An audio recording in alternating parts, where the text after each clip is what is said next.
আপনারা যারা উপস্থিত আছেন, আমাদের বিশেষ করে বিভিন্ন মিডিয়া সাংবাদিকবৃন্দ সকলকে স্বাগত জানাচ্ছি। স্যার অলরেডি ভূমিকায় বলেছেন যে জাতীয় নীতি প্রতিষ্ঠা 2025 এটার লক্ষ্য উদ্দেশ্য কী। আমি হাইলাইট করবো যে আমরা এটা কীভাবে বাস্তবায়ন করতে যাচ্ছি তার একটা রোডম্যাপ আমি এখানে দেখানোর চেষ্টা করব। তো জাতীয় নীতি প্রতিষ্ঠা 2025-এর আমাদের যে শিরোনাম হচ্ছে বাংলাদেশ 2.0 20 তারুণ্যের নেতৃত্বে আগামীর পথে।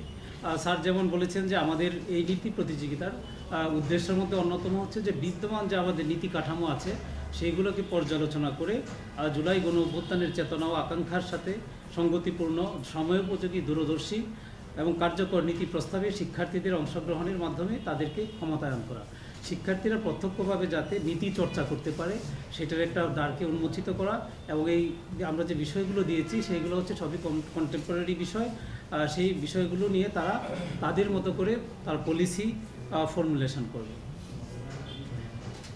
আমরা যাদেরকে এক্সপেক্ট করছি অংশগ্রহণকারী হিসেবে তারা হচ্ছে স্নাতকোত্তর শিক্ষার্থীরা, বিভিন্ন বিশ্ববিদ্যালয়ের 10টি বিশ্ববিদ্যালয়, এবং প্রতিটি দলে 3 জন করে সদস্য থাকবেন, যার মধ্যে কমপক্ষে একজন নারী শিক্ষার্থী থাকবে।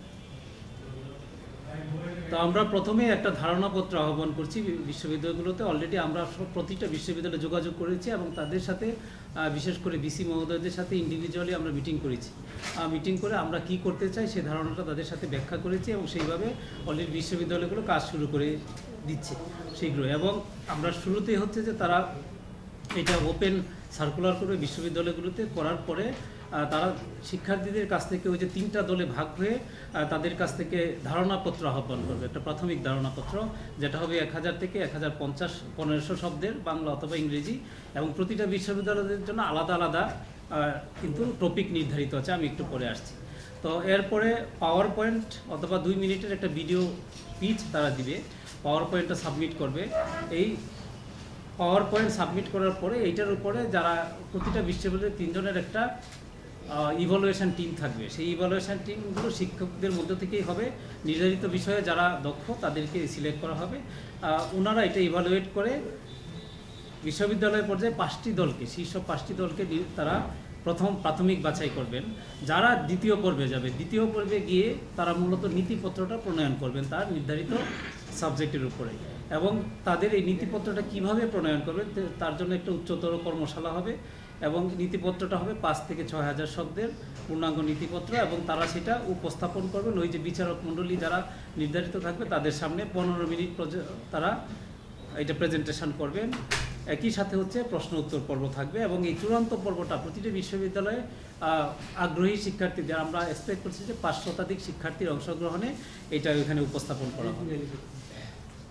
তো এই বিজয়ী দল প্রতিটি বিশ্ববিদ্যালয়ের জন্য, চ্যাম্পিয়ন দল মানে 3 জন থাকবে, তারা 45,000 টাকা পাবে, এবং নীতিপত্র বাস্তবায়নের সুযোগ। আমরা বলছি তাদের যে রিকমেন্ডেশনগুলো থাকবে সেইটা আমরা যেসব মন্ত্রণালয়ে রিলিভেন্ট এই নীতিপত্রের সাথে তাদের কাছে আমরা পাঠিয়ে দিব।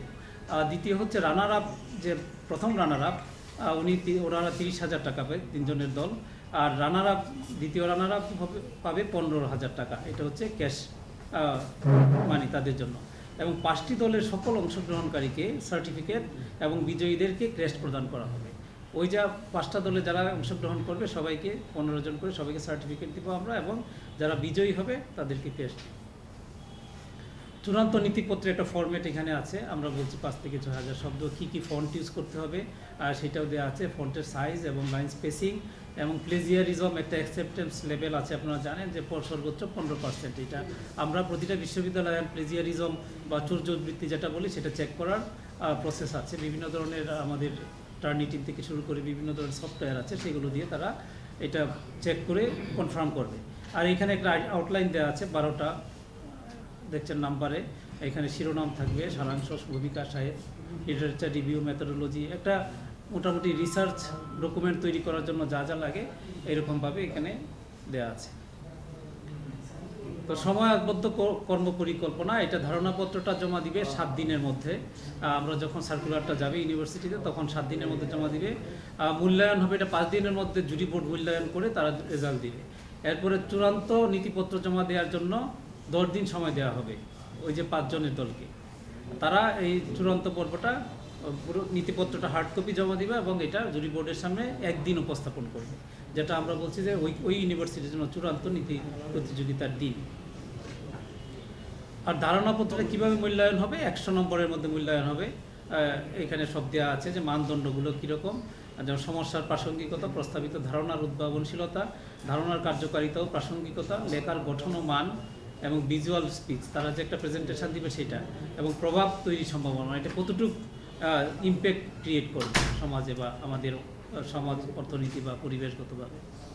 আর চূড়ান্ত নীতিপত্র উপস্থাপনের মূল্যায়নটাও এখানে দেওয়া আছে। হ্যাঁ, এখানে একটা যেহেতু প্রেজেন্টেশন আছে, অতিরিক্ত হচ্ছে যে প্রেজেন্টেশনের উপরে একটা নম্বর দেওয়া আছে 10 নম্বর, এবং বিচারক মণ্ডলীর প্রশ্নের উত্তর সেখানে আছে 15 নম্বর। এইভাবে ডিটেইল আউট করা আছে এখানে। আমি যদি একটু দেখানোর চেষ্টা করি যে বিশ্ববিদ্যালয় ভিত্তিক কী কী সাবজেক্ট নির্ধারণ করা হয়েছে, এখানে দেওয়া আছে। আপনারা দেখছেন বাম পাশে ঢাকা বিশ্ববিদ্যালয়, তার টপিক হচ্ছে রাজনীতিতে তরুণদের অংশগ্রহণ ও গণতন্ত্রের ভবিষ্যৎ। জাহাঙ্গীরনগর বিশ্ববিদ্যালয়ে তার জন্য দেওয়া আছে জুলাই পরবর্তী সময়ে বাংলাদেশের পররাষ্ট্রনীতি, জাতীয় স্বার্থ, বৈশ্বিক সম্পর্কের পুনঃসংজ্ঞায়ন। চিটাগং ইউনিভার্সিটির জন্য দেওয়া আছে নতুন বাংলাদেশ নির্মাণ, শিক্ষা ও দক্ষতার রূপান্তর। ব্র্যাক ইউনিভার্সিটি বেসরকারি, তার জন্য নির্ধারণ করা হয়েছে দক্ষিণ এশিয়ার শান্তি প্রতিষ্ঠা ও সাংস্কৃতিক সংযোগ, জুলাই অভ্যুত্থান পরবর্তী সময়ে বাংলাদেশি তরুণদের ভূমিকা। নর্থ সাউথ ইউনিভার্সিটি বেসরকারি, তার জন্য আমরা নির্ধারণ করেছি গুজব প্রতিরোধে তরুণদের করণীয়, বাংলাদেশের বৈশ্বিক ভাবমূর্তি। রাজশাহী ইউনিভার্সিটি, এর জন্য আছে জুলাই গণ অভ্যুত্থান ও সাংবিধানিক পুনর্গঠন, তরুণদের আকাঙ্ক্ষার বাংলাদেশ। ইস্ট ওয়েস্ট ইউনিভার্সিটি বেসরকারি, বাংলাদেশের এলডিসি থেকে উত্তরণ, সম্ভাবনার ব্যবহার ও নতুন চ্যালেঞ্জ মোকাবিলার প্রস্তুতি। ঢাকা মেডিকেল কলেজ, আমরা ডাইভার্সিটির জন্য মেডিকেল কলেজকে ইনক্লুড করেছি। সার্বজনীন স্বাস্থ্যসেবা অর্জনের পথে বাংলাদেশের স্বাস্থ্যসেবার পুনর্গঠনের প্রয়োজনীয় পদক্ষেপ। শাহজালাল বিজ্ঞান ও প্রযুক্তি বিশ্ববিদ্যালয়, এখানে আছে চতুর্থ শিল্প বিপ্লব, বাংলাদেশের উদ্ভাবনী সম্ভাবনা ও প্রয়োগ ক্ষেত্র।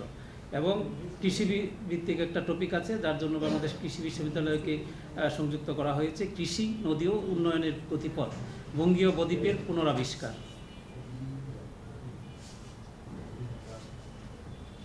এখানে একটা ফ্লো চার্ট আছে, আমি আর ডিটেইল, যেহেতু আমি অনেকটা বলে ফেলার চেষ্টা করেছি যে প্রাথমিক বৈঠক আমরা বিশ্ববিদ্যালয়গুলোর সাথে অলরেডি বৈঠক করেছি এবং তারা বিভিন্ন ধরনের কমিটি গঠনের কার্যক্রম শুরু করেছে। ইতিমধ্যে বেশ কয়েকটা বিশ্ববিদ্যালয়ে তারা সার্কুলারও দিয়ে দিয়েছে। আর বাস্তবায়নের জন্য আমাদের একটা কেন্দ্রীয় পর্যায়ে কমিটি আছে এবং বিশ্ববিদ্যালয় কমিটি আছে, এবং প্রতিটা বিশ্ববিদ্যালয়ে যোগাযোগ করার জন্য আমাদের মন্ত্রণালয় থেকে একজন যুগ্ম সচিবকে, প্রতিটির জন্য একজন যুগ্ম সচিবকে আমরা ফোকাল পয়েন্ট হিসাবে নির্ধারণ করে দিয়েছি, এবং তারা বিশ্ববিদ্যালয়ের সাথে সরাসরি যোগাযোগ করছে। একটা টাইমলাইন আমরা অলরেডি নির্ধারণ করেছি আমাদের ইন্টারনাল ইউজের জন্য। আর বিশেষজ্ঞ এক্সপার্ট নিয়োগ, বিশ্ববিদ্যালয়ে নিজের এক্সপার্ট যেমন সে নিয়োগ করবে, সেই রকম আমাদের প্রতিটা বিশ্ববিদ্যালয়ের জন্য একজন করে আমরা এক্সপার্ট নিয়োগ করে দিব। বিশেষ করে ক্যাপাসিটি বিল্ডিং ওয়ার্কশপগুলো যেটা হবে, আমরা বললাম বিভিন্ন ধরনের কর্মশালা তাদেরকে অবহিত করার জন্য, সেইগুলোর জন্য একজন করে এক্সপার্ট নিয়োগ করা হয়েছে।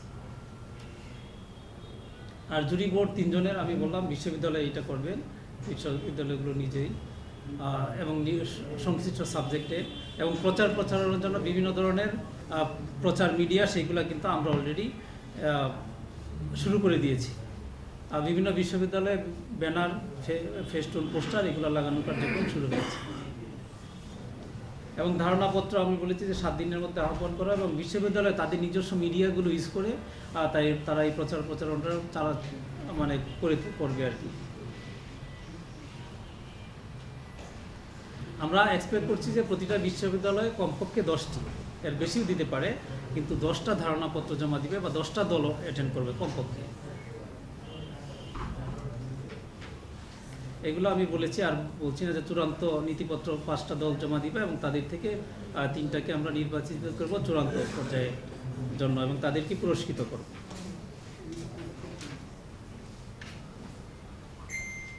আর আমরা একটা সমাপনী অনুষ্ঠান করব ঢাকায়, আমরা এক্সপেক্ট করছি ঢাকাতে হবে, এবং আমাদের এখানে যারা নীতি নির্ধারণী পর্যায়ের, বিশেষ করে আমাদের সরকারের উচ্চ পর্যায়ের বিভিন্ন মন্ত্রণালয়ের প্রতিনিধিগণ, টপিক আমরা যেগুলো দেখলাম সেই টপিকগুলোকে কেন্দ্র করে আমরা শীর্ষ পর্যায়ের সরকারি নীতি নির্ধারণী পর্যায়ের কর্মকর্তাগণকে আমরা নিয়ে এসে চূড়ান্ত যে 10টা টিম ঢাকায় প্রেজেন্ট করবে একদিন, হাফ বেলার একটা প্রোগ্রাম হবে এবং সেখানে আমরা চূড়ান্তভাবে তাদেরকে তাদের এইগুলাকে মানে যাতে এই পলিসি নীতি নির্ধারণী ব্যক্তিত্ব থাকবে তাদের সামনে এটা উপস্থাপন করবে। এটা হচ্ছে আমাদের কর্মপরিকল্পনা এবং সমস্ত কাজটাই হচ্ছে আমাদের যে তারুণ্যের উৎসব আমরা দ্বিতীয় পর্ব আপনারা জানেন যে এখন উদযাপন করছি, এই তারুণ্যের উৎসবের ব্যানারেই